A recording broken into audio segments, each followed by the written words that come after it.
The following is a Papi Chulo Radio original program. The views and opinions expressed in the commentaries and/or interviews in the following program are solely those of the individuals and are not views of Papi Chulo Radio, its parent, affiliate, or subsidiary companies.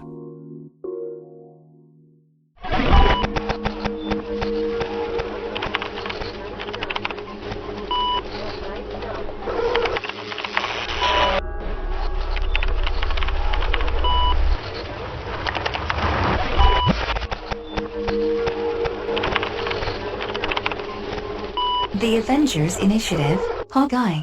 Welcome to the season finale of the Avengers Initiative, Hawkeye, a PapiChuloRadio.com original series. Papi Chulo Radio, celebrating a decade of podcasting excellence. Today is Tuesday, December 28th, 2021, and I'm your host, Jeffrey Aruz. During this podcast, we'll be having an in-depth discussion on Disney Plus's Hawkeye. Please welcome my co-hosts, Priscilla Rocha. Hello, hello. And Professor X. Jeff, do you remember when you peed in your pants in the Hamptons? Because I do. And so does everyone else. I know. It was embarrassing. It was that summer. It was actually recent. Let's jump into our discussion of Season 1, Episode 6, which was titled, So This Is Christmas? ? And debuted December 22nd, 2021 via Disney+. Here's the official synopsis of the episode. Clint and Kate's partnership is put to the test as they face the devastating consequences of exposing the conspiracy. Dun dun dun. Hella vague synopsis. For, I would say, and I don't want to let the cat out the bag too soon, but it was a pretty damn spectacular series, finale. We never know with these Disney Plus Marvel series, but we can only hope for the best. So let's talk about it, and we're just going to talk about the big guy, because we got a lot of the big guy in this episode. Professor, we were talking about what we were going to see with the big guy in this season finale, and I think you could agree with what I'm about to say, that we saw a lot more of Kingpin in this season finale than I thought we were going to see. So let's talk about Kingpin's official MCU debut. Any and everything Kingpin in this episode, except for that final scene with Kingpin, because that's going to lead to some questions that will lead to a big question that I will ask that we will all probably agree on. So Priscilla, I'm going to start off with you because you were not with us last time, and you weren't here to sort of geek out about that grainy cell phone footage of the big guy. I don't mean Santa Claus. Let's talk about Kingpin, Priscilla. Man, I was so geeked out that they used that they were so attentive to detail that they used like the Hawaiian shirt and the picture and the outfit that's from the comics. So when I saw him, I was like, "Oh my God. I've seen this before." And even the actor himself like later was like, "Yeah, like the outfit that I wore, that's been my screensaver on Daredevil because like I loved that in the character so much that I had to put it as my screensaver." I was like, damn, that was so cool. And the fact of the matter is he played him so well, but I have to say he's come a long way from the guy that squished a guy's head with the car door to now. I feel like maybe the violence was tinged down a bit for the Disney series. Like he's still he's still imposing, but maybe he lost some of that power that he used to have before for the Daredevil series. Oh, you wanted to see him rip Kate's spine from her back? No, but I don't know. Like there was a sense before that like he wouldn't get involved. He let his goons get involved, and if he was gonna get involved, it was like the last minute thing, and he was just gonna swipe you around like a fly because like you were like insignificant to him. And it seemed like he was getting more involved in this mess than he really should have. Mm. And it felt more like everybody was getting toe to toe with him. And even in the fight with Kate, I was like, Kate's a newbie fighter here. Like, why is she still stepping up to the plate with this guy? Why is she not dead? Is what I'm saying here. Like, how is this possible? But it's her show, so I can see why. But it's still, as someone who saw Daredevil, it's the two kingpins together. Maybe one of you can rationalize it for me. Okay. All right. The professor is very good at rationalization. So he will take that. And Professor, I want to bring you into the conversation to rationalize with Priscilla. Also to get your take on Kingpin. And also not just get your take on Kingpin, and his MCU debut and all that kind of stuff, but also to get your take on this clearly much more powerful Kingpin than I feel like we got to see in the Daredevil Netflix series. Yeah, I was quite surprised that we got as much Kingpin as we got in this episode. I was kind of expecting that, we'd just get him as a, almost maybe just in a post-credit scene of him, well, I'll have to take matters into my own hands, that sort of thing, sort of setting up Kingpin being a bigger element in the future. So I was really surprised when the episode opened with Kingpin walking in. But that said, I really liked it. I thought it was a very good use of the character. And even though I was surprised by how much we got, given what happened, with his, the resolution of his arc with Maya, it was necessary to have him in there that much. We had to, really understand that. So even though it was kind of, in the last episode, introducing a main character, which is a bit of a cheat, I thought they did it quite well. And to a certain extent, it played off the fact that pretty much everyone watching knows who Kingpin is and appreciates that. I thought, Vincent D'Onofrio obviously has a great time playing Kingpin. He was really, really interesting all throughout. And while he was maybe a little too powerful, and I agree, with, Kate being able to hold her own against Kingpin, but, it really was. I mean, it was Kate's show, as Priscilla said. So it made sense that she had to go toe to toe with the big bad and do that, which she did in a couple of ways in this episode. So I thought it was a really good use of his character, a good reintroduction to him for those who hadn't seen the Netflix show, and establishing him as a very not quite Avengers level threat, but a serious big bad for a show of this level. Definitely, yes. I think that's the key. That final sentence right there. Was it just me, or did they use some sort of like forced perspective type of thing with him to make him even appear larger than life than Vincent D'Onofrio actually is? Right? Oh, heck yes. Okay. Because Vincent D'Onofrio, like, he's tall, but he's not that tall. And they made him look giant. They really did. I mean, and Kingpin is really a gross giant. I mean, let's be for real. I mean, he kind of is.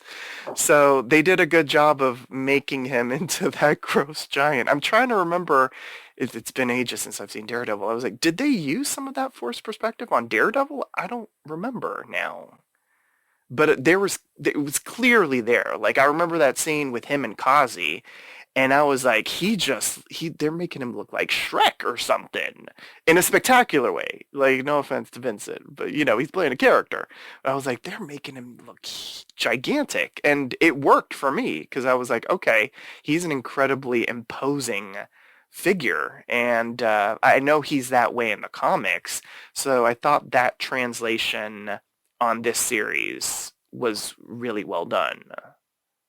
So let's talk about it. I mean, I was going to save like cliffhangery type of stuff until the end, but since we're talking about the big guy, so we talked about him having a scene with Eleanor. We'll talk about Eleanor momentarily and how that wrapped up.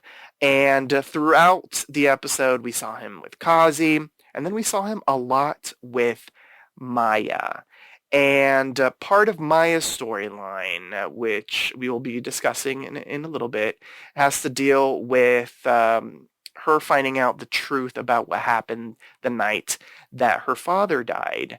And when she has some stuff with Kazi, and then she sees the big guy at the end after he had been left for dead, I guess, by Kate. She kind of kaboomed him with a whole bunch with like every single arrow that she had at her disposal with that neat little, coin trick that she learned. So we did get the payoff with that. And then, it's Maya with that fantastic head of hair, which came out of nowhere, and Kingpin in an alley with a gun. I was about to say with a revolver, as if it's Clue. I don't remember if it was a revolver, but it was a gun. And we get the camera panning up, and there's a bang. Clearly, Kingpin is not dead. I don't feel like I need to ask anybody here, is he dead? Clearly, he's not dead. Apparently, there's a little comic book storyline where Maya actually shoots him in the eyes to blind him, but then he gets like some sort of eye transplant surgery, so he sees again. Maybe that's what's going to happen. I don't know, but clearly he's not dead.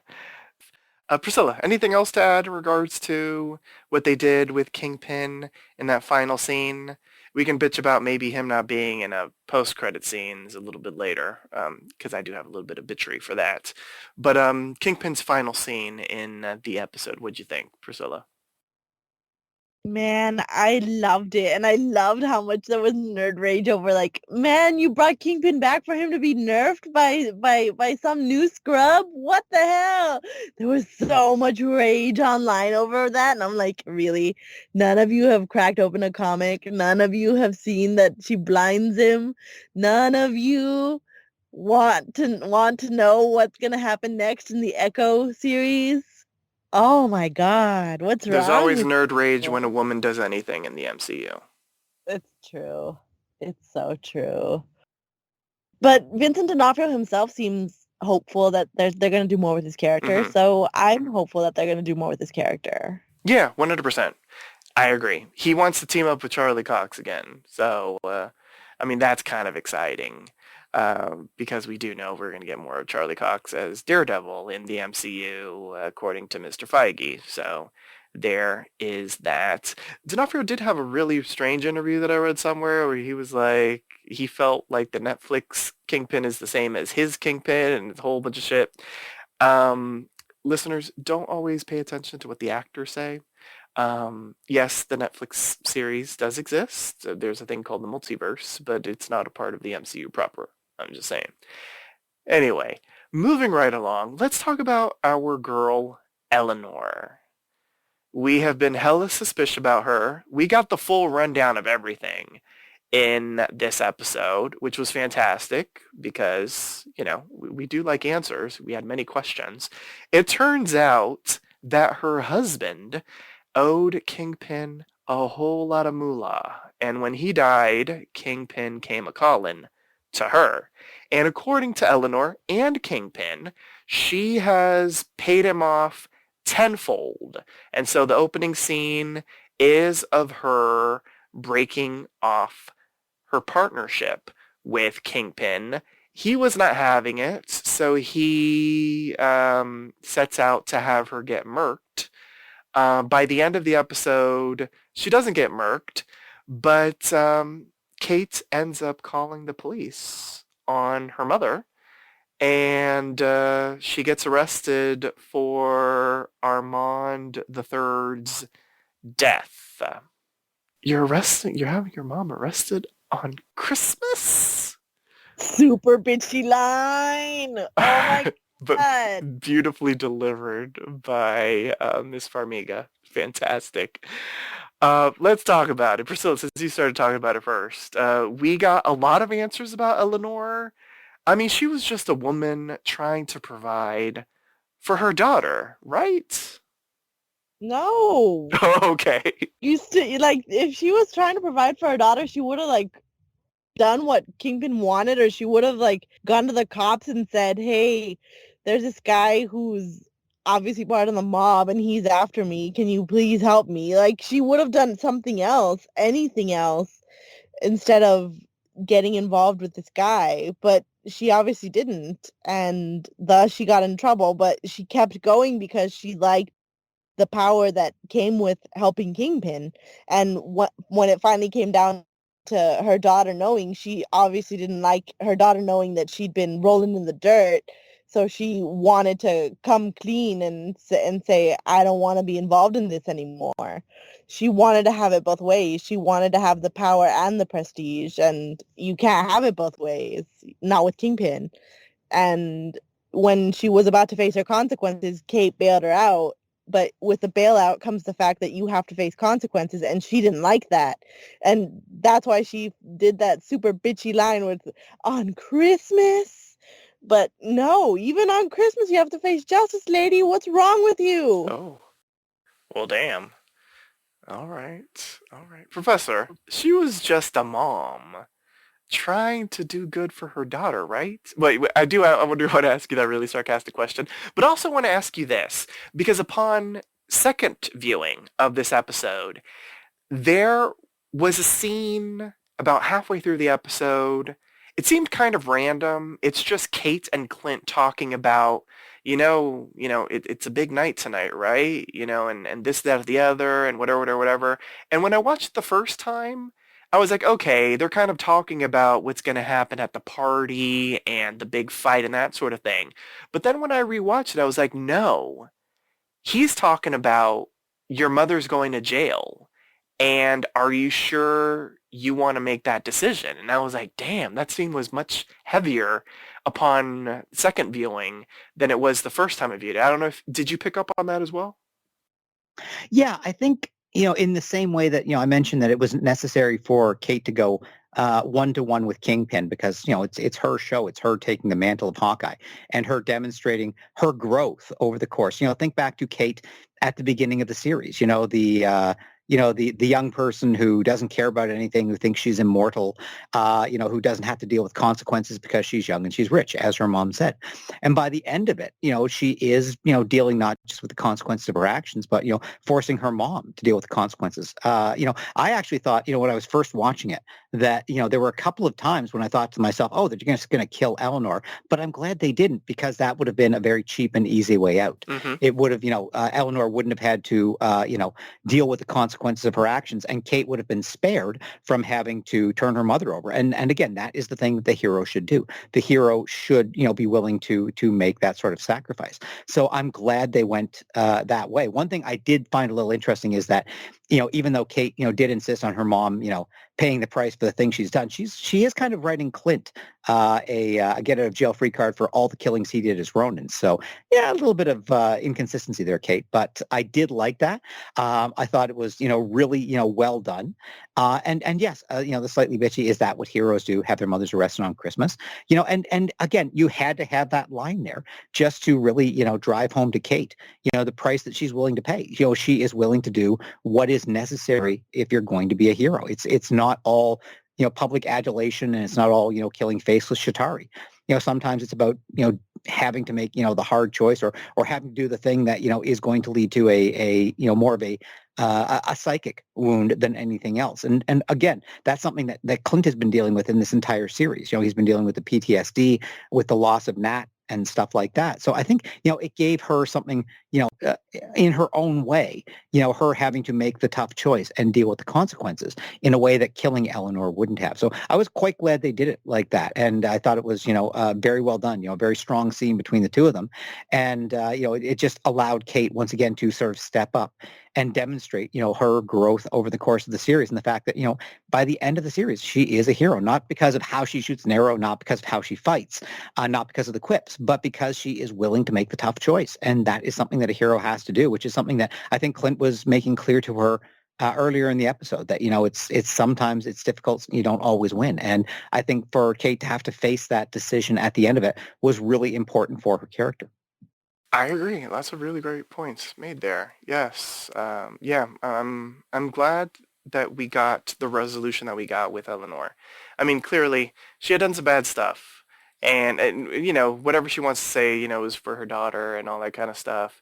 She made really bad decisions, and she had to pay the consequences for her actions. And so I liked that they showed that in this episode. I mean, this episode really had to deal with consequences for everybody, if we're going to be fully honest. Yeah. And this does mean we can see Eleanor at some point, sometime. Maybe she'll be even, when she gets out of jail, she'll be an even bigger bad. I don't know. But stay tuned. We'll see what ends up happening with that in the future. So let's talk about Maya and Kazi next. Towards the start of the episode, Kingpin realizes that they've lost Maya. There's this really great scene where Maya, basically tells Kingpin, with Kazi there, that, all of this, seeking revenge for her father's death, she's trying to bring back a ghost, and, she needs to clear her head, and this, that, or the other. She needs a couple days off. And that's when Kingpin sort of realizes that they've lost Maya, period. Later on in the episode, we get an actual confrontation between Maya and Kazi. And some of the stuff that I sensed came bubbling up to the surface. Maya shows up and basically tells Kazi, let's ride off into the sunset together. Let's break free. Let's go on our own path together. Let's leave together. And Kazi's basically like, no, you were living the life that was supposed to be mine. I was the one that's supposed to be, Kingpin's, second in command or whatever, not you. And Kazi does end up dying, but Maya doesn't kill him, per se, in a very I killed you kind of way. I wonder if that was on purpose, because, Maya is going to be having her own series, and, they don't want her to necessarily kill at the moment. I don't know. But Kazi appears to be dead, and Maya is riding off into the sunset by herself. We already discussed her. Boom, pow, pow, bang, bang, whatever she did to Kingpin, whether it's his eye, his leg, or whatever. But what do we think of the resolution for Maya? And were we surprised that Kazi died? Professor? I wouldn't say I was surprised. I think it was necessary, because he was clearly a baddie. He wasn't as bad necessarily as some of the other members of the Tracksuit Mafia, but he was, Kingpin's, maybe not a right-hand man, but he was clearly on Kingpin's side.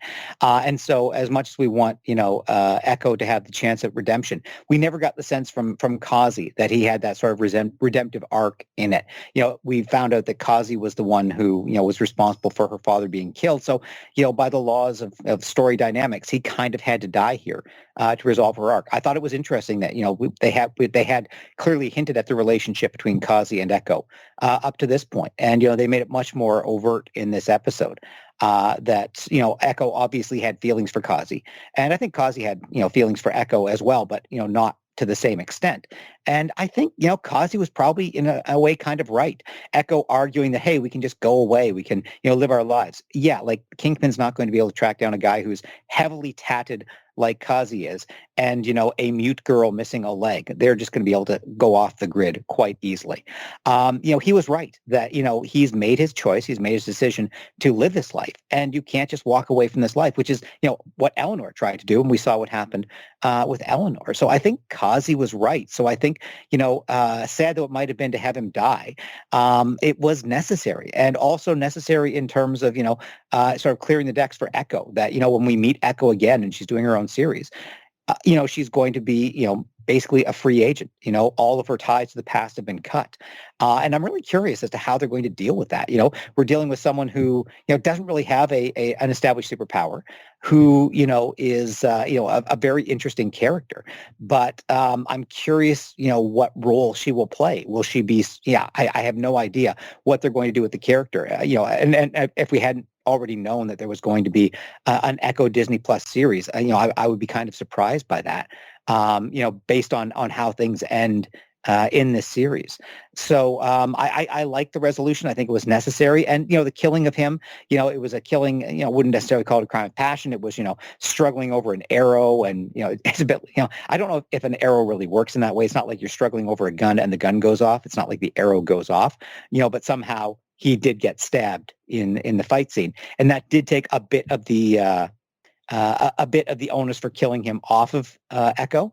But yeah, I think it was a necessary death, and I think it was quite well handled. You know, it gave Echo the chance to mourn the loss, and, you know, give her that little bit more motivation to go after Kingpin later on. So, you know, his death, I love the actor playing him. I thought he was great. I've seen some of his interviews in which he seems like a great guy, but it was a necessary death, if not necessarily a good death.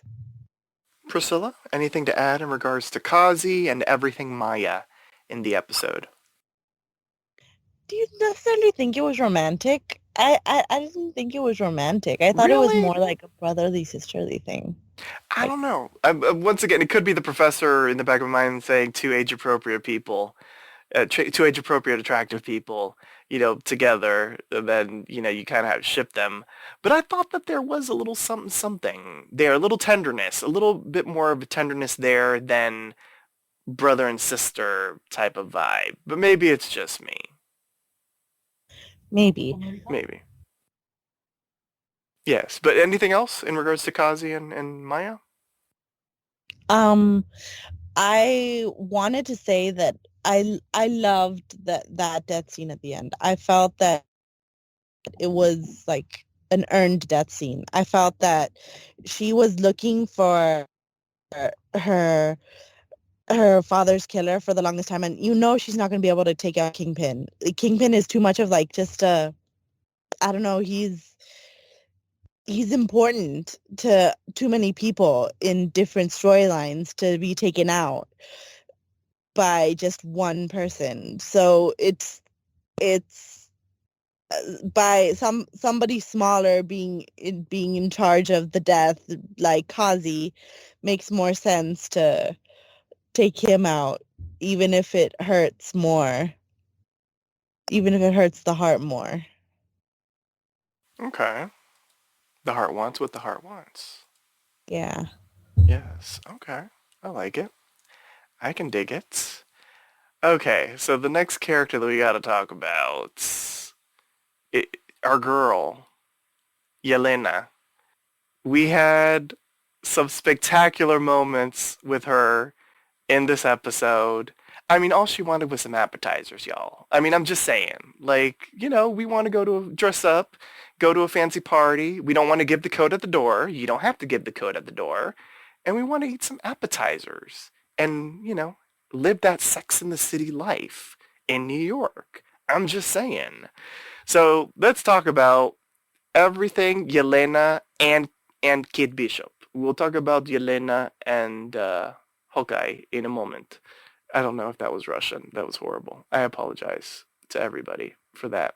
But we have to talk about Yelena and Kate Bishop.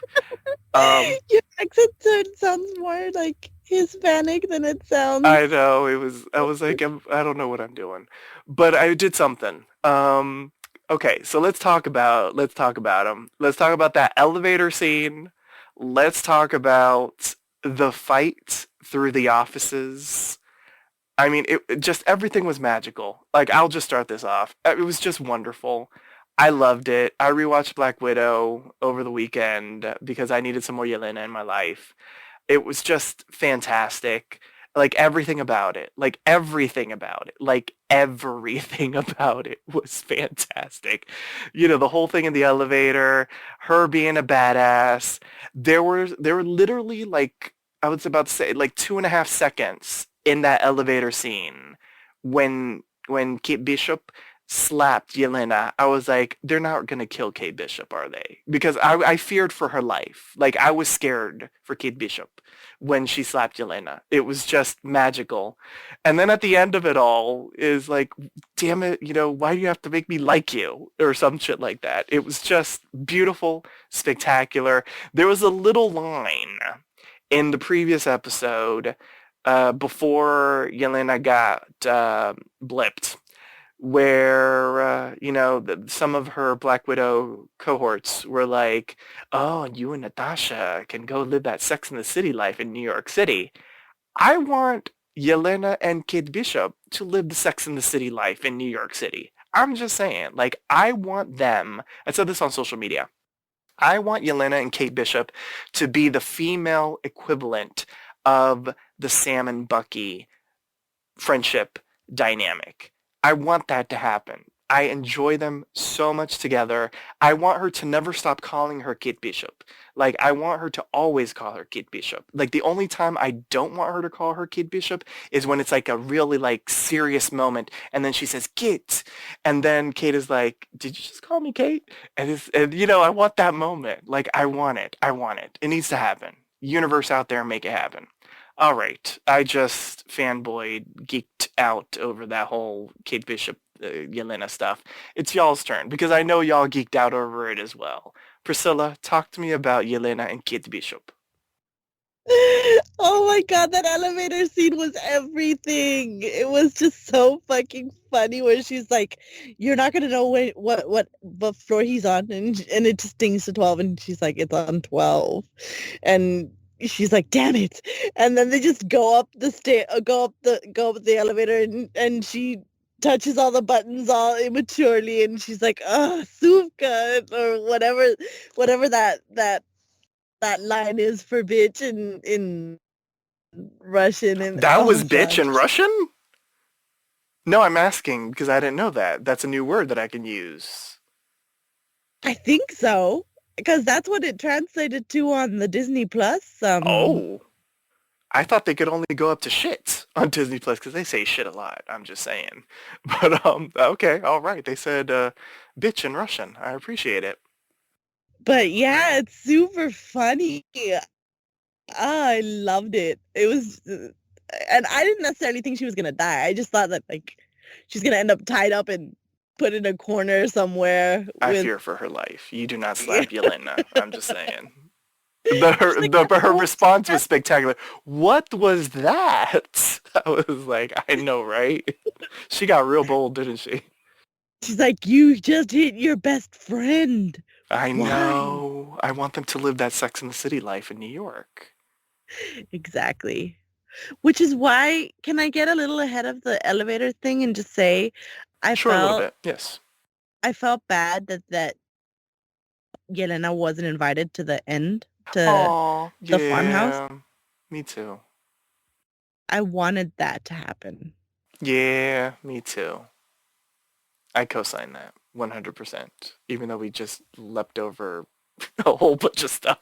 But yes, I will approve of that leap because I 100% co-sign that as well. Oh wait, go ahead, Priscilla. Sorry. But other than that, like the rest of the scenes, the fight scene in the elevator was great. The whole jumping down and doing the gun scene while rappelling from the building Oh was really yes. cool. That just looked Yes. awesome. And Kate doing the same thing looked messy as hell. Which, I let's be loved it. real, I'm so glad that it did. Yes. And I love the yell because it felt very appropriate. Because, I mean, she's never done that shit in her life. It was not going to be perfect for her. Yelena basically did something similar without the gun shooting in the Black Widow movie. So, Yelena doing it perfectly was right.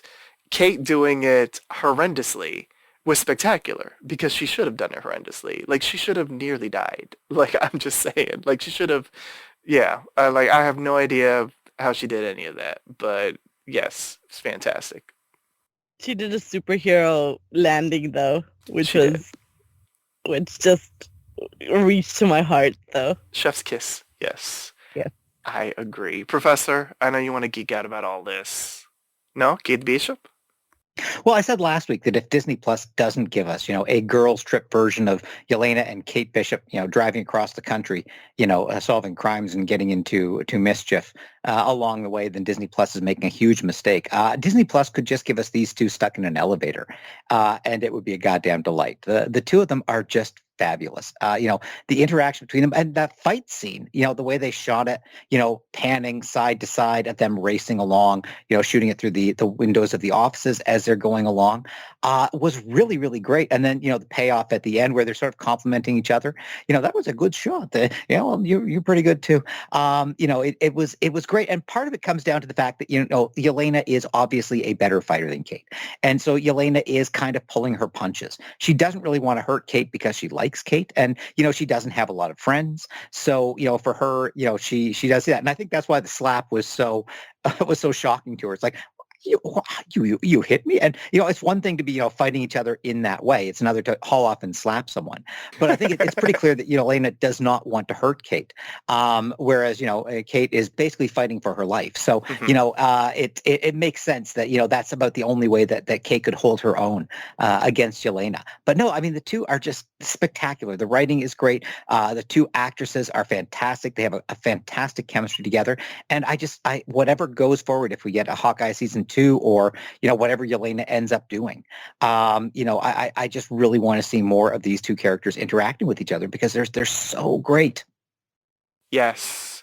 If we don't get Hawkeye season 2, can we get Hawkeye and the Widow? Like, I would watch that. 6 episodes. Would Yelena be young enough to be in a Young Avengers team? I don't know. Yes, we still have a whole bunch of stuff with Yelena and Val to deal with. Because I feel like she needs to get out of the Val situation if we're going to have her be 100% heroic. Oh my God, but that's true. A light bulb just went off in my head, and that's the stupidest light bulb I've ever had go off in my head right now. Mm-hmm. That it's Hawkeye and Widow all over again. Yes. Yeah, I was, well, you were here last week, Priscilla, which made us all sad. But that was the thing that I told the professor in the previous episode of our podcast. It was that we were seeing the next generation of Hawkeye and Black Widow. Like the Clint and Natasha had their own friendship. And now we're seeing Kate and Yelena as, Hawkeye 2.0 and Black Widow 2.0 developing their own friendship. Like they had their meet-cute in the previous, well, technically it's at the tail end of not the previous episode, but the episode before that. But, we got a full 9-minute sequence with them last week talking about the deliciousness that is boxed macaroni and cheese. So, yeah, I'm here for them. I'm here for more of them. I'm just saying. So, we've been having fun talking about Yelena and Kate Bishop. Now let's get a little serious and let's get in our feels because let's talk about Yelena and Clint because we get Yelena and Clint coming face to face for the first time in this season finale. And we got some heartstrings being pulled. We got a fight sequence. It really was Yelena dealing with Natasha's death in a very interesting way. By the end of it, peace was made between both of them. What did we think of how this was handled? Professor, you and I discussed in the previous podcast that we had hoped maybe Yelena had overheard that moment when Clint went to the Avengers memorial thing where he was like talking to Natasha, but it doesn't seem like she did. So, she really, her mind was changed based off of everything Clint was saying in the moment at that time. What did you think of how Yelena and Clint were handled during this season finale? Yeah, well, I still think, if she had overheard that, it would have given her, a better reason, a better arc for her, ending up forgiving him. As it stands, they had to do everything, in the fight scene on the ice. And they did present it that, she didn't simply accept what he said at face value. The problem is because we didn't have, sort of the background laid before that confrontation scene, it did seem a little too quick, a little too pat, even though he did, whistle their song, and she found out that he really was a close friend to Nat. So we did get the resolution there. So and I did feel it was earned. It just felt a little quick to me. But that said, it was a good fight scene, and one thing that was nice about it was that Clint was fighting defensively. Now that's not to say that I think he could have taken Yelena any more than he could have taken Nat. And as we've seen before, Nat was a better fighter than Clint, and that's always been pretty much established. But Clint wasn't trying to hurt Yelena, whereas Yelena was trying to hurt Clint. So, even when he got her in a clinch and stuff like that, he was trying to restrain her to talk to her, rather than trying to take her down, which, essentially put him at a disadvantage, relative to her. So yeah, I thought the little whistle was a bit, I don't know that it entirely worked for me, but it did give him, in addition to giving Yelena the resolution, I think it gave Clint a little bit of resolution, being able to tell someone who meant so much to Nat exactly what happened. And establish the idea that, Nat was the hero. Nat did save the universe, something that Yelena had kind of knew, but hearing it from him made sense. So, it felt a little quick to me. But in the end, I think, emotionally, I think it was effective, even if, dramatically, I might have felt it was a bit rushed. Yeah, I can agree with that. It did seem a bit rushed. Yeah, I mean, I don't know how they would have done it differently though. Like, I feel like it would have had to turn much more into a talky scene, and maybe they didn't want that for the season finale. Priscilla, I want to bring you into the convo. What did you think of how they handled Yelena and Hawkeye? I do think it was rushed, but it was either going to be that or splitting it between two fight scenes. Maybe an earlier part of the season where it discusses the first part of the discussion, which was her not believing him up to the point where they're talking about Black Widow sacrificing herself, Mm-hmm. and and the next part, which was her talking about the discussion after the whistle, which was her sacrificing herself and why it wouldn't have worked, and why he tried to sacrifice himself but it didn't work, and why even if she had gone, it wouldn't have worked either way. But it would have been clunky had it been split into two. So leaving it one singular fight scene, even if it does feel rushed, feels better. I feel. I like it this way. I like what the show gave us. I think it was poetic. I don't know, just Yelena, her the way she acted those scenes was just so beautiful. Mm-hmm. She was our precious cinnamon roll. Oh, Yelena. I'm glad that they put, that this was able to resolve itself. It might have been rushed, but I'm glad it happened. I mean, we don't need Yelena out there, you know, with wanting vengeance or something for Natasha with Clint. So, yeah, it was a tiny bit rushed, but I'm glad that they were able to resolve it in the way that they did. So we've been focusing a lot on the characters. I mean, there was a giant set piece that was the Christmas party, the Rockefeller tree coming down, a gigantic Aeropalooza, with our Hawkeyes versus and LARPers and Armand. Not Armand, sorry, and Jack fighting the tracksuit mafia. So let's talk about different aspects of what we haven't chatted about. Everything that happened at the swanky Christmas party. Priscilla, you could start off. Anything that you want to chat about? Were you surprised to see some people there? Were you excited to see, some of the people getting into the mix? I was excited to see the swordsman. I was excited to see the swordsman. I was excited to see how he interacted with what was the name? What was the number of the little boy? Armand the fourth? Seventh. Armand the sixth? I Seventh. don't know. I think it Seventh. was the seventh, I yeah. was getting close.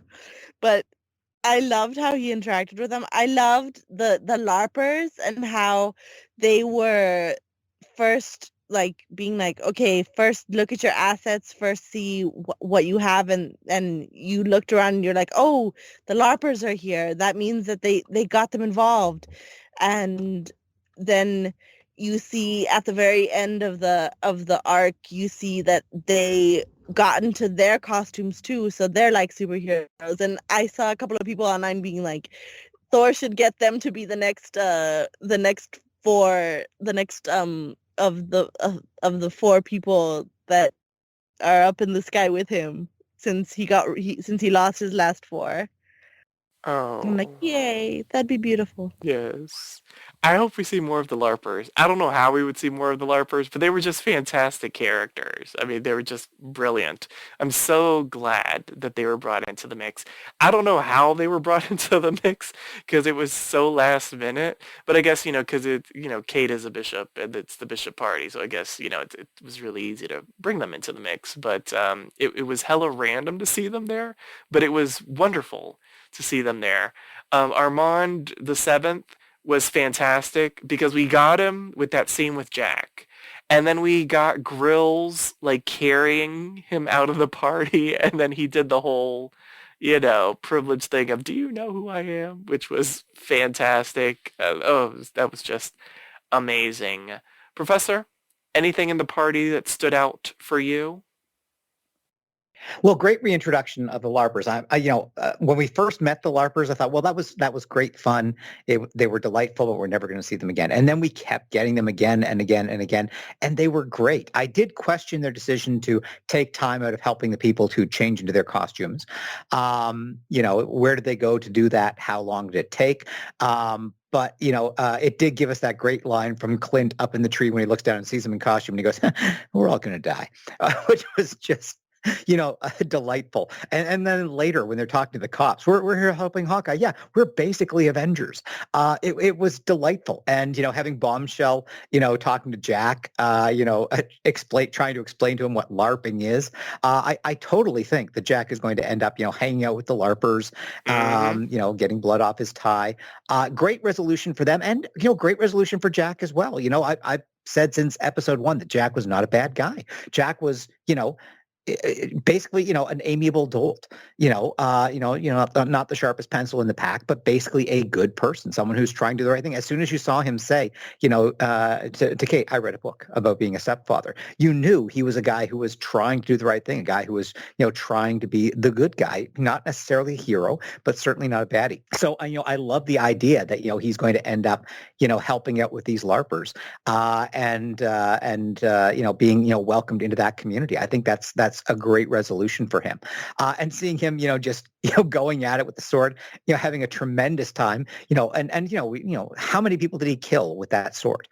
Because it's a freaking sword and he's slashing people left and right. He had to, rack up a pretty severe body count doing that. But, in the moment watching it, it was just delightful that Jack got that resolution, the LARPers got the resolution, and, they got to be heroes. And again, the funny thing about it is they're all kind of heroes in their day-to-day lives. They're firefighters, they're emergency workers, they're everything like that. So, but for them to get this kind of heroism, the kind of rush, as Grills said, in that first episode when he met Clint, this has been the best day of my life. I'm sure that is true of the LARPers as well. And I'm glad that none of them got injured, even though I believe someone that I'm talking to was talking about killing off Grills.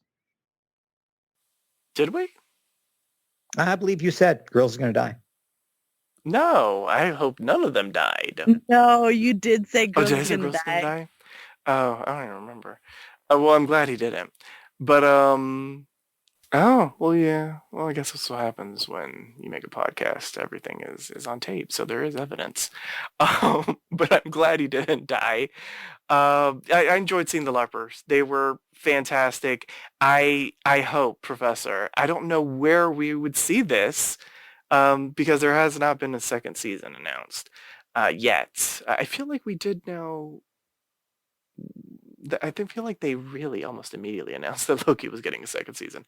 But anyway, I would love to see Jack with the LARPers. Like I need to see that in my life, Well, they 100%. could pop up, in She-Hulk or something like Oh, that, true, true, or, true. in any sort of, New York-based show. I would love for these guys to just sort of be, a background character, Mm-hmm. in the same way that they've said that Charlie Cox's, Matt Murdock is going to sort of be a connecting tissue in the way that, the Night Nurse was in the Netflix shows. Mm-hmm. And there's no reason why the LARPers couldn't show up that, Matt Murdock is defending them on a charge of something, or Jennifer Walters is defending them on a charge of something like that. So I think there's a lot of potential to revisit these guys. As for a season 2, obviously, I'm hoping we get a season 2. We don't know what's happening in terms of Young Avengers, and I have to imagine it's not that easy to lock in Haley Steinfeld, for a series. In the way that it might be for other actors. I mean, she's a very busy, actress slash singer, slash movie star. So, it can't be all that easy to lock these things in. But I think they have to be thinking about a season 2. Yes. Well, this is Marvel. They usually lock people in for multiple appearance type of contract. So hopefully they locked her in when they signed her up for this, because yeah, she's fantastic. So let's move to the big fight sequence. A whole bunch of trick arrows versus the tracksuit mafia. Um, my question is, did we have a favorite arrow? But I kind of feel like we probably all have the same favorite arrow. Maybe, maybe not. So I will ask, I'll start off with you, Professor. Did you have a favorite arrow during the big fight sequence where they take down the tracksuits? I like the airbag arrow, strangely enough. It was, Ah. a bit sillier, but again, you said, early on that you were not a Hawkeye fan. I'm more of a Hawkeye fan from the comics, in which he had, totally crazy trick arrows. So the expanding airbag arrow was the sort of thing that, it's a non-lethal arrow that, is visually quite fun. And again, it's the sort of thing that can easily be drawn in a comic book, but to bring it to life in a TV show, I thought was kind of clever. But one thing, before we get to our favorite arrows, one thing I did like was the scene where Clint was making the arrows, because Mm-hmm. it sort of tied back to something that we saw in Falcon and the Winter Soldier, where Sam was repairing Red Wing. And it shows that, these heroes aren't just, using the tools. They have to have the skills to be able to make and fix their tools as well. And I think it gives them a bit more agency. The fact that he was able to create so many of these trick arrows that they needed, in addition to using, the Stark tech and the Pym tech. I think that was a nice touch, giving Clint that agency, and the fact that, Kate was there, watching him and presumably learning for the future herself.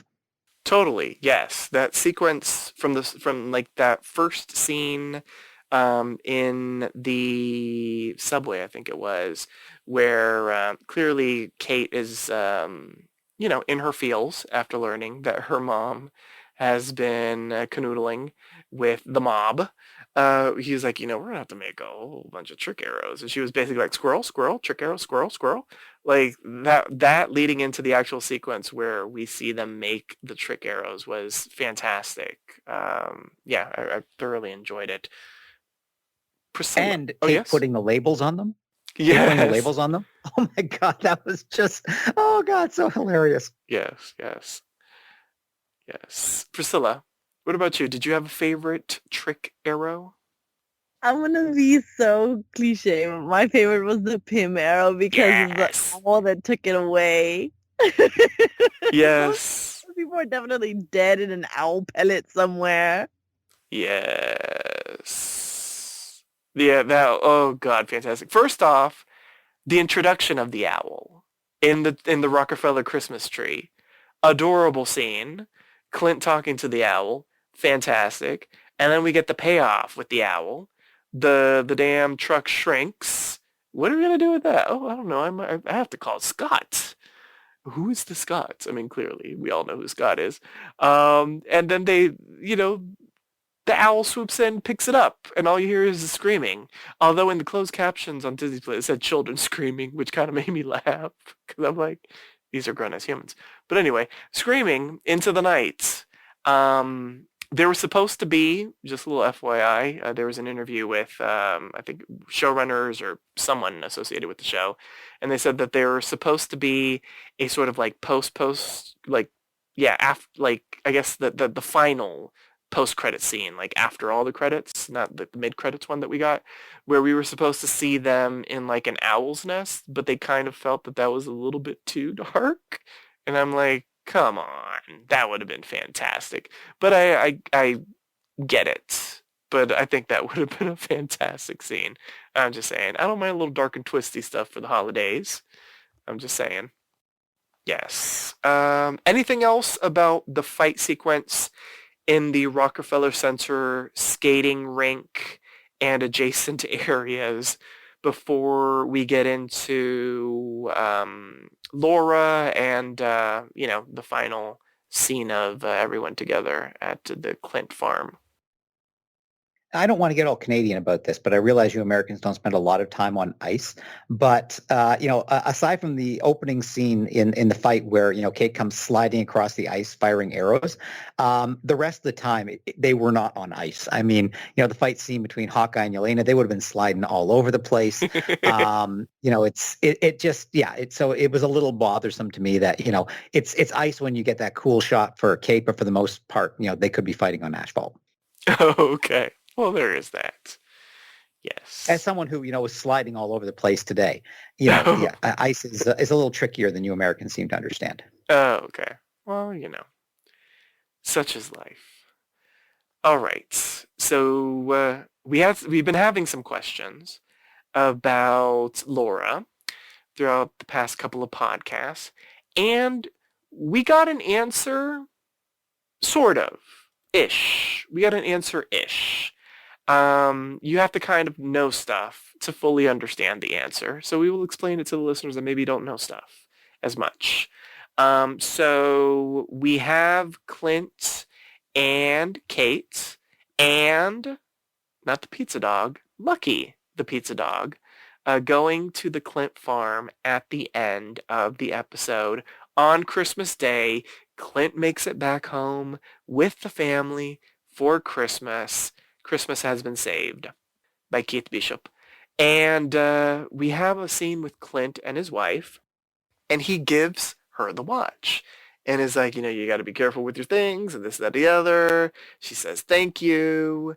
And she flips over the watch and there's a 19 on it, which means Agent 19. It's a S.H.I.E.L.D. watch. She was a S.H.I.E.L.D. agent.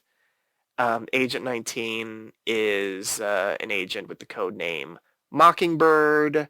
So we have the introduction to the OG Mockingbird in this episode. Earlier, yes. Earlier, we had a little bit of dialogue between husband and wife where, we basically got a little bit more intimate knowledge of exactly what Laura knows in regards to what Clint has been up to. And she even gives that spectacular line, I think it was at the end of the call, where she was like, out of everybody, like, I 100% understand what you're about to do, and you don't have to make any apologies for it, and this, that, or the other, which I thought was really nice. So any thoughts on the reveal? I mean, I feel like we all kind of knew this was coming, but was it still satisfying that it happened? Priscilla? I liked it. I thought it was really cute. I loved the scenes. I loved the fact that they burned the outfit together. I thought that was symbolic Kate and Clint, yeah. of them, like, kind of ending the chapter of the badness that was Ronin and starting the beginning that is Hawkeye with both of them, especially with her being like Hawk Lady or the Hawk Knight and like just giving a whole bunch of names, and he's like, I have an idea. why not just Hawkeye? Like, he didn't actually say why not just Hawkeye, but that's pretty much why the show is called Hawkeye and not called Hawkeye and Hawk Lady at the end or something, and not changed something the way it was for Captain America. Mm-hmm. True, yes. Very true. Professor, any thoughts on the Laura revelation as well as how the episode ended with Kate and Clint? I thought it was done well. It did give us the resolution. If you are a comics book fan, you would have gone, oh, Agent 19, yay. And if you're not, it doesn't really matter. It wasn't that big a deal. But it was, a nice bit of, I don't want to say fan service, but it was a little, a nice little Easter egg for those of us who were waiting for it and expecting it since, about episode 3. We were expecting that. I agree that, the burning of the Ronin suit was nice, although I do worry. I'm not sure what the Ronin suit is made of, but I think it's going to ruin the grill. It looks sort of PVC to me, and I don't think you're going to want to use that grill for cooking food afterwards. Okay, yes, I hope Clint makes a mental note of that. Goody goody. Okay. Was there anything that I missed, a tiny little moment that either of you would like to chat about before we head into our final little sections for this season? They dealt with the humor, really well, using it to pierce the seriousness. The scene, near the end, right before the scene where they're, driving up to Clint's family farm, where Clint and Kate are sitting in the back of the ambulance, and Clint is saying, sometimes you meet someone who makes you better, and all of that, and then he jumps from that into Missy did a really great job on these costumes. It was really great because he was able to say to Kate everything that he was saying, but still had the little humor in there, so it didn't get too serious or get really weepy. It gave, even though he did say what he needed to say in terms of it was Kate who made him better, he was able to say it with a bit of a laugh. And I'm glad that while they did give him a costume, they did not put the stupid mask on him. Well, there's that. We didn't talk about the costumes. So costumes, yay, nay? Yay, loved them. Thought they Okay. were excellent. Did not look like tracksuits. Like, No. you know what I mean when I say did not look like tracksuits, but like did not look like gym wear or something like that. They looked good. They looked aerodynamic. They looked like superhero costumes. They looked good. Yes. They looked aerodynamic. He'll be here all week. Try the veal. Yes. And the other thing that we didn't discuss. So we did get a mid-credits scene. The mid-credits scene was the entire musical number of I Could Do It All Day or whatever the hell it's called that we saw way Save the back. City. Wait, what is it called? Save the City. Save the City. Oh yeah, Save the City. Yeah. Save the City from way back in the first episode. It is the full production of that number. And it starts off with, here's a holiday gift from the Hawkeye team and yada, yada, yada. All right, Hawkeye team. Maybe I'm going to be the only Debbie Downer of it.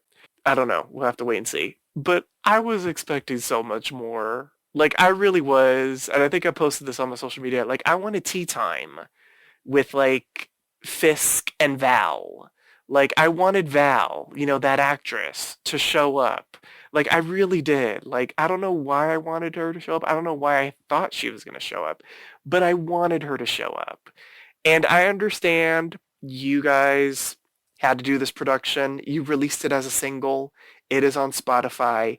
It's on the soundtrack. I get it. You wanted us to see it.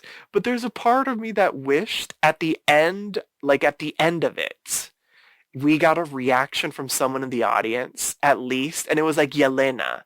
And whether it was Yelena loving it or hating it, like I would have loved her reaction, whether she loved it or hated it. To be quite honest, because we already had Clint hating it, Yelena like loving it would have been spectacular. Like her fangirling over it would have been amazing. Or if Val was in the audience, like she turns over to somebody, she's like, "Can you believe this shit?" or something. That would have been spectacular. But it was just the musical number, and maybe I was expecting more because, we're not gonna have a Marvel Disney Plus series. I feel like at least until March, April, May. I don't know, maybe some things in the can that can come out sooner. But I feel like it's going to be a little bit longer wait than we've been getting throughout this year. I was like, I wanted a taste of what's to come, and I didn't get that. So I was slightly disappointed. Professor, you can tell me that I'm wrong. Go. No, I mean, I really enjoyed it, but we have been conditioned by the MCU properties that, we should get that little tease of what's coming next, or, what's the next step for the characters or something at the end. And yeah, like you, I was absolutely convinced that we were going to get the Yelena reveal at the end of it, because they kept shooting, the shot with the conductor, and you could see the audience behind the conductor. So I figured what was going to happen is, after the thing finishes, we get a shot of the conductor sort of, bringing his arms down, and then we track off in his corner and we see Yelena, and I would have had Yelena just sitting there rolling her eyes so hard you could hear them, at the cheesiness of it all. But we didn't get that. But that said, it really was sort of the, I think they did see it as, sort of a holiday card, just a little, gift. Okay, here's the full production. And they did it full out. The whole thing, it looked great. It really felt like a Broadway show, to all the cheesiness and all the smiling enthusiasm of the dancers and everything like that. It felt very real. So I did like it, but yeah, like you, I did kind of want a little something. Now, maybe their argument is that, it is going to be a long time till we get anything else, or maybe it's going to be, it was that this was meant to be a little more self-contained, a bit more of a ground level show, less tied into the larger MCU. But yeah, I think we have been so conditioned to expect and to get something like that at the end of the series that, that when we don't get something that we're expecting, we may rank it a little more negatively than we would if we didn't have that expectation going into it. So it was a great, little gift. It was a great little Easter egg. But yeah, I did keep watching to the very end, just expecting rather than hoping for something else. And when we didn't get it, I was a little disappointed. Yeah. Yelena rolling her eyes and saying, "Such a poser," would have been so good. Yes, that's exactly what I was about to say. I was Yes. hoping that we were gonna get that. I was looking through the background to see if she was sitting the whole time. The whole time I was like, there has to be somebody sitting in the back that's important. But no, nobody. Yeah. And the reason for the conductor was that the conductor is the composer of the piece. So that was why we kept getting him. It was like a little, Easter egg, why he was in there. But yeah, no, I was totally expecting it. And yeah, and it would have played off so well too, because like not when we first met Elena, but in the talking scene with Kate, she was talking about, she didn't have a lot of time, but she wanted to do the touristy things when she was in town. So obviously she'd go see Rogers the Musical. Of course, billboards of it are everywhere, including Spider-Man No Way Home. So it's like the hot ticket in town. I'm just saying. Yes. All right. Goody goody. Another little thing that I just want to say before we get into maybe a little brief prediction segment is for the listeners out there, when you go back and rewatch the series, just take a look at the art of the opening title sequence as well as the end sort of credits animated sequence, because they do modify them just a tiny bit per episode. I mentioned to the professor, I think it was last time, that sometimes when they do the Hawkeye title card, an arrow shoots through, sometimes it's two arrows. Something that I noticed in the previous episode that I didn't mention was that I think it's the only time during the end credits animated sequence, we see a shadow of the big guy, sort of overlooking Kate's and Clint's animated counterparts, which I thought was kind of neat. So they do little kind of, I don't want to call them Easter eggy type of stuff, but they do at times modify the credit sequences, which is kind of neat. So if you are going to do a rewatch of this, just keep an eye on that, because the animation's kind of cool, and it's kind of neat that they add in little Easter eggs based off of what's happened in the episode. So, Two other little things, sorry, that I yes. just had to mention. One is we got a little payoff because, in the previous episode when Clint was training Kate, he was talking about, the shot where, firing one arrow to split another arrow. And he hmm pulled that off in this. And, and Kazi, mockingly says, nice shot. And, Clint shows back, no shit. So I thought that was a nice payoff of that. And the other thing was, a little payoff of that, which we obviously knew was going to happen, was Clint training Kate to, basically turn herself into a weapon and be able to, and so she used the Kingpin's cufflink to set off the too dangerous to use arrow. Now, the problem with that, and I'm willing to accept a lot, I'm willing to accept, the unreality of the situation, but you're telling me that the Kingpin's Hawaiian shirt has cufflinks? Yes, he's a fancy man. That's insane. Oh, okay. Suddenly, this whole show, I can't accept the reality underlying this show any further. You don't have Hawaiian shirts with cufflinks. That's just madness. I know. We can't even imagine how they were eating the pie during Christmas dinner. I'm just saying. These are fancy Hawaiian shirts for fancy Yes. dads. He's a fancy man. I'm just saying. Okay, so if there is a second season of this, what would we like to see? Would we like to see another adventure with Kate and Clint? Would we instead rather see an adventure with Kate and Yelena?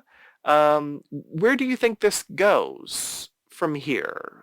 Clearly, Or Kate and Yelena. well, yes, I feel like that's just the right answer.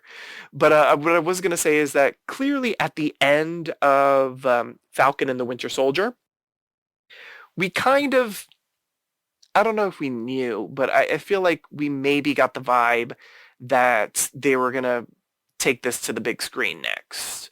With WandaVision, we really didn't know because that's kind of like its own thing. With Loki, we sort of kind of understood that was going to need an additional season to continue that story. What do we feel after watching this? Like, do we feel like it needs another season? Do we feel like it needs a spin-off, with Kate and Yelena? Do we think this is we're just going to end up seeing the characters in other places? Where do we think like the legacy of this goes on from here? I'm leaving that just as an open question. I don't know if anyone here has an answer, but feel free to jump in if you do. I hate to be the Debbie Downer, but I feel like it was like nicely encompassed. I feel like everything was tied up neatly in a bow. Besides the mom being in jail thing, which I feel like just adds to backstory. So I feel like besides being in Young Avengers maybe, or like, I don't know, no, just besides being in Young Avengers, everything else is tied up really clearly and we don't need another season of Hawkeye. Okay. Priscilla's Debbie Downer. Professor? Well, I agree that everything was wrapped up nicely and we don't need it. I think I want another season of Hawkeye. Okay, there you go. Having said that, I think that, they've done the whole, Clint and Kate working together. I think if Clint is giving Kate the name Hawkeye, he's ready to step aside. He's ready to retire, and she will be Hawkeye going forward. He can maybe be there in sort of an advisory role, someone on the phone, someone to talk to her, someone to help with her training and stuff like that. But if we do get a second season, I would like it to be much more Kate Bishop centered, much more Kate Bishop focused. Obviously, and I said before, I want Yelena in there as much as we can get her. But again, in the comics, they did have, Kate basically, who is a New York girl, moving out west, going to LA, and it's from the same team that gave us the Hawkeye My Life as a Weapon, which was sort of the origin of this. So you could have Kate, moving out to LA, starting a new life, sort of, having to do without the wealth and privilege that she's used to, being a bit more, street level, that sort of thing. So I think that has a lot of potential in that, for a second season. But yeah, they did wrap it up very nicely. But yeah, I really would like to see, I just think Haley Steinfeld is great. And, I would like to see the continuing development of this character, whether it is, in on screen in the, Marvel Cinematic Universe in terms of a movie, but we would have to wait a long time for a movie. I think the MCU Disney Plus production schedule is a lot faster. So, we would get it quicker. And, so I would definitely love to see that. I would love love to see her, sort of setting up, on her own in LA or San Francisco or something like that. Maybe have Yelena dropping by just to chat and, have coffee and, take down a few baddies. But I think there's a lot to be done with the Kate Bishop character. And, once they remove her from having to be, the slightly annoying teen sidekick that she had to be in this series. I think there's a lot of growth that you can have for that character. So do we need it? No. Would I like to see it? Yes. All right. I like that. And I'll just put this out there again. Hawkeye and the Widow. I'm just saying. Hawkeye and the Widow. Yeah, it's a nice ring to it. Wait a minute. So does Kate Bishop not have any money anymore? Like I know her mother went to jail. I mean, but yeah, her mother went to jail, and if it's found that she is the head of some criminal, thing, I would think that they would confiscate, most of her assets. Oh, okay. All right. Well, that will certainly humble Kate a little bit. Okay. I can dig it. So, now it's time for the MVP, the most valuable player. State which character impressed you throughout the episode and why. Once a character has been chosen, they cannot be selected again. So, choose wisely. There are many great MVP choices, I will say, for this episode. So, Priscilla, you're going first. Who's your MVP and why? My MVP has to be Kate Bishop. Come on. Everything was perfect with her, from how excited she got to creating the arrows, to how determined she was when she fought with Kingpin, to how funny she was when she fought with Yelena, to how sincere she was when she was with the family and the farm. Just everything about this episode was just centered on her, and she carried the episode, man. She made it heartfelt and good for Christmas. I loved it. It was perfect. So yeah, Kate Bishop for sure. I love that line. She made it heartfelt and good for Christmas. Yes! Kate Bishop, Christmas Miracle. I love it. Professor, your MVP and why? Much as I'd love to give it to Jack, because I love the resolution of his arc and he was having so much fun, it's got to be Yelena. She just stole every scene that she was in. Even that scene where she just walks in wearing that fabulous looking green jacket and refuses to give up her jacket. She is just, Florence Pugh is just so great. She's a magnetic performer. She and Kate had that tremendous chemistry between them. And then she had that fantastic scene with Clint at the end. And even though, as I said, I felt that it was a little rushed, I think Florence Pugh did a great job of selling it and making me believe it, even though I did think it was rushed. I felt that, it was earned. And I agree with Priscilla. I think she should have been there at Clint's at the end as well. But she probably had, a job she had to go do killing someone else. So it only makes sense, I suppose. Yeah, I mean, it is what you have to do over the holidays. Sometimes you have to work. All right, this is a difficult decision because I would love to give it to Kingpin because Vincent D'Onofrio was fantastic. But I have to go with Jeremy Renner. And I think this is the second episode in a row that I'm giving it to him. And once again, this is coming from someone that was not the biggest Hawkeye fan. But Jeremy Renner won me over with this series. I might have to go back and watch all of his MCU appearances to, because now I have a different appreciation for the character. He brought it in this episode. He brought it with the emotions. The professor mentioned that scene where, he's basically telling Kate that she's made him better. But also, as rushed as it was, he really pulled at the heartstrings with that chat with Yelena on the ice.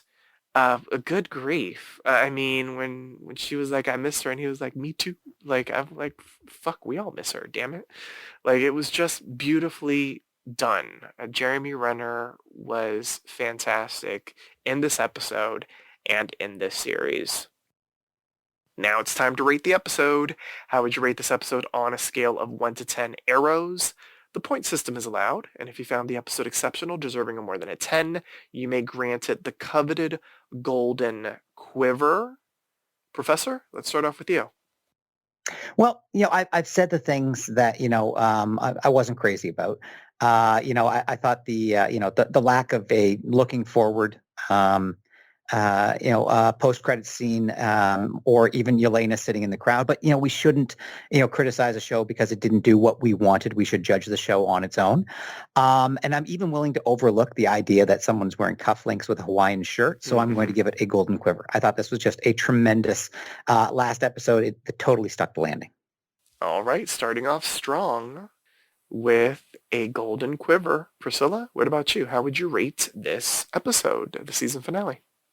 I gotta give it a golden quiver too. It was perfect. It had everything that you wanted for a Christmas episode. Like it was heartfelt. It had the emotional highs and lows you wanted. It had fight scenes that made your heart race, but it still had the lows of heart-wrenching moments between mother and daughter, and heart-wrenching moments between people that could be seen as lovers, that could be seen as friends. You don't know, but I don't know. They're just close with one another.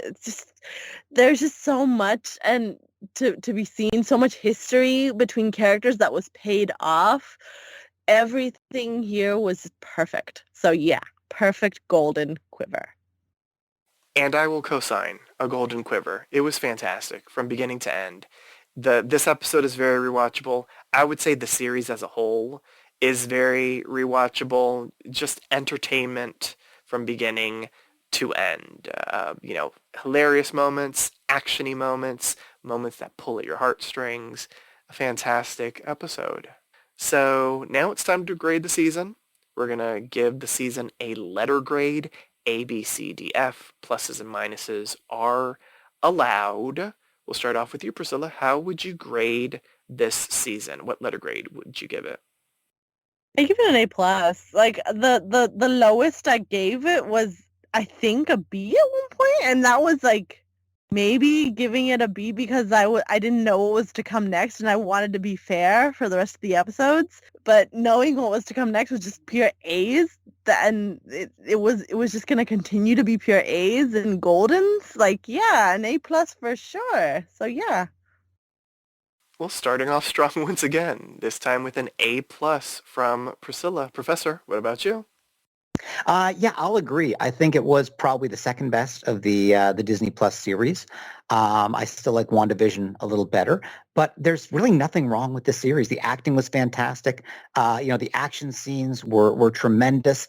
The acting was great. The casting was fabulous, and they managed to do it, and still managed to include humor and heart in equal measure. So this was an eminently rewatchable series. And I have to co-sign what everyone has said. A+. I mean, pretty much copy and paste what everyone has said. A+ for me as well. A fantastic, immensely rewatchable, well-done series. It really was a movie told in 6 parts. Props to everybody involved. It's fantastic. Before I do our outro, there is a question that I just sort of popped into my head as I've been talking about rewatchability. I mean, clearly we have said, this episode, this series is very rewatchable, but because it is a series that takes place during the holiday season, is it just rewatchable when it's the holiday season, or is it still rewatchable outside of the holiday season? I am curious to ask. I don't know if either of you are the type of people that watch like Christmassy movies, in like March or something. I don't know. So that's why I'm asking. Because it is so holiday infused, do you think there is that rewatchability factor outside of the holiday season? I think there is, but I think it's even more rewatchable. That I think that next Christmas, I will sit down and rewatch this, as it will become one of those Christmas shows you watch.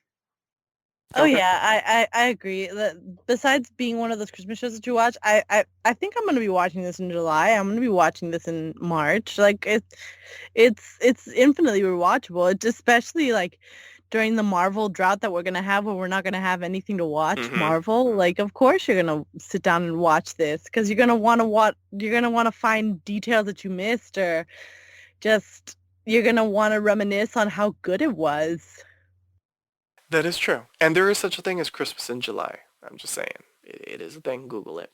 All right. That's a question I felt needed to be asked. And on that note, we would like to thank everyone for joining us these past 6 episodes. Here's our announcer to remind you on how you can interact with us. Follow Poppy Chulo Radio on social media. We are on Facebook, Instagram, Twitter, at Poppy Chulo Radio. Do you have any questions, suggestions, comments, or concerns? Email us via contact@poppychuloradio.com. Are you interested in joining the Poppy Chulo Radio team as an on-air personality? Email talent@poppychuloradio.com. Binge listen to your favorite Poppy Chulo Radio programs by visiting poppychuloradio.com/archives. You can also download tonight's broadcast and the rest of the series through Apple Podcasts and Google Play. Just search for The Avengers Initiative, Hawkeye, and subscribe. Thanks, announcer. My co-hosts for the final time this season, please wish the listeners a good night, starting off with Priscilla. Ho, ho, ho. Good night, everybody. And the professor. Listeners, stop making me like you. Thanks for tuning in. From all of us here at the Avengers Initiative, Hawkeye, we wish you a good night, happy holidays, and a happy new year.